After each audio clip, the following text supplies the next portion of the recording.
So we dealt with Liverpool yesterday, and it's pretty much common knowledge that they have the best fixtures of any team really to start the season. But this one's a little bit more complex. We're going to have to look very closely at Mikel Arteta's Arsenal. Now, stating the obvious here is that Arsenal did not have a very good season last year, but they did have a very strong end to the campaign, which is making me think that they may well just be worth a bit of a punt this year if you are looking for some pretty decent returns. The premium options are a bit limited and not fantastic, but the mid-range, there are some absolute belters in there, which I think would definitely be worth a bit of consideration for you for your FPL team. But we may as well start with the actual fixtures then, really, before anything else. And as you can tell, it's a bit of a mixed bag. Yes, they play Chelsea, City and Spurs within the first 6 game weeks, but then look at the other fixtures. Brentford, Norwich, Burnley, Brighton and Hove, aka Brighton, Mike, well done, Palace, Villa and Leicester. Yes, Leicester's a bit difficult as well. You could probably say actually that they're a better team than Arsenal right now. Come on, I know you don't like admitting it, Arsenal fans, but let's be realistic. At least for the start of this season. Deal? Deal. I actually think Arsenal are going to do very well this year, to be fair. It would not surprise me if they were not maybe a top 4, but definitely within that conversation, because I do feel that there's a lot of value there. They've made some very good additions in the form of Tavares, who I like quite a lot, and obviously Ben White, who I can't speak highly enough of. The thing is, though, is that they've already got the talent there. It's just whether they can nurture that into something a little bit more. But as far as I'm concerned, they've arguably got the second best amount of fixtures after Liverpool. They just look very good considering the team and the way that Arsenal played towards the back end of last season in the second half of it, where I think only City, I believe, got more points than Arsenal in the second half of the season last year. I think that's true, I read that somewhere. It might have been an Arsenal fan forum, I don't know. So if it was a reliable source, otherwise I've made myself look like a right mug. But who from the Gunners should I bring in? Well, we'll start with the premium option, which of course is Pierre-Emerick Aubameyang, now classified as a forward, whereas last year he was classified briefly as a midfielder. The season before that, I believe he was classified again as a striker. Not his best season, I think it's all safe to say. He had obviously a bit of a mixed bag going forward, but the FPL points of 131 last year does speak for itself. It is not what you expect, and to have retained a pretty high price, I think he is quite lucky, but I think that's because we all know, and we're not daft to know, that he is a very good footballer, and he probably will bounce back and get better this season. Now playing obviously as a forward, there is obviously a chance for less points, but if Arsenal improve, you would expect him to be the man banging in the goals up front, especially with the emergence of Saka and of Nicolas Pepe. That little surge in form obviously saw Arsenal soar up the table, but not quite enough to get themselves into the European kind of conversation particularly. But with an ownership of only 3.5%, maybe a cheaper option to Harry Kane could be Aubameyang, especially with the fixtures that are there.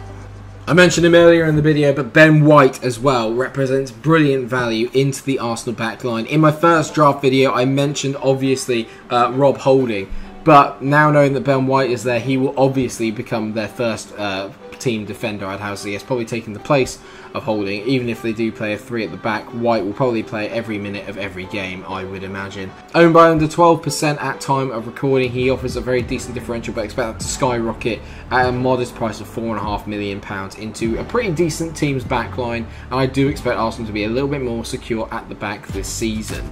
He only got 104 points, obviously, last season, but you have to remember that is playing for Brighton and Hove Albion, who are probably the most annoying team because underlying stats are fantastic, but they never really translate that into FPL points. He doesn't particularly have a lot to offer in terms of attacking returns, but I do feel that maybe it's a cheap kind of like bench filler. To have a first choice Arsenal player filling your bench is really not a bad thing to have at all. Obviously, the fact there is that he's just recently transferred to Arsenal for £50 million. I just think he's a really, really good option. Not in terms of attacking returns. If you want to do that, I recommend you probably go with Kieran Tierney. But he's at £5 million, so it's obviously Ben White. Save yourself £500,000 and hopefully rack up on a couple of clean sheets. I do expect Arsenal to be much better this year, and I think he's going to be a fundamental part of why. Now, I mentioned him in my previous video when I was doing my draft again, and that was Bukayo Saka, who currently is my placeholder from Arsenal in the midfield for them. But long term, my idea is to get in this man, Nicolas Pepe. A lot of you will know I'm a massive Nicolas Pepe fan, always have been when he was at Lille, and I liked him even when he moved to Arsenal and had a pretty poor first season.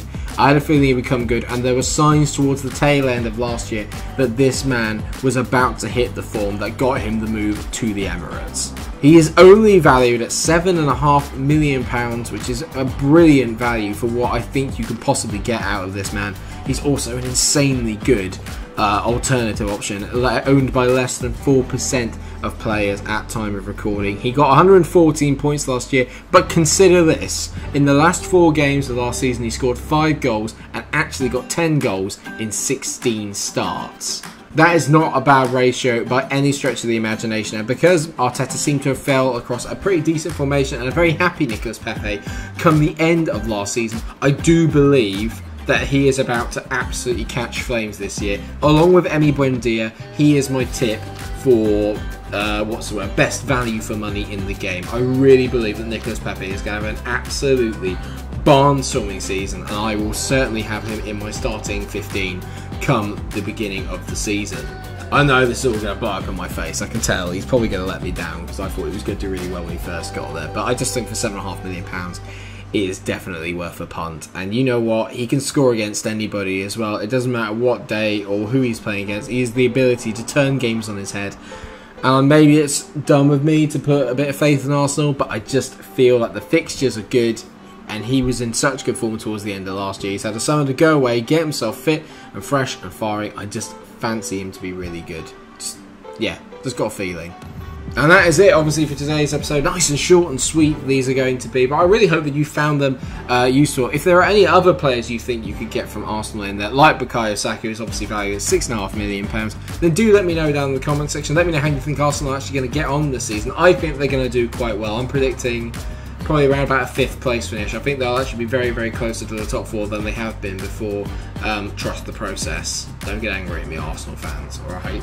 Thanks so much for watching this video. I hope that you have enjoyed it. Of course, if you have, then please do drop a like on it. And share and subscribe while you're there, because these things make me happy and it keeps my life ticking over. It's the only thing that really makes me happy, to be honest. So, I didn't mean for this to become depressing. Anyway, thank you very much for watching. Please like, share and subscribe. And until I see you again for another episode of Who's Got the Best Fixtures to start the FPL season, take care of yourselves, everyone. And stay cool.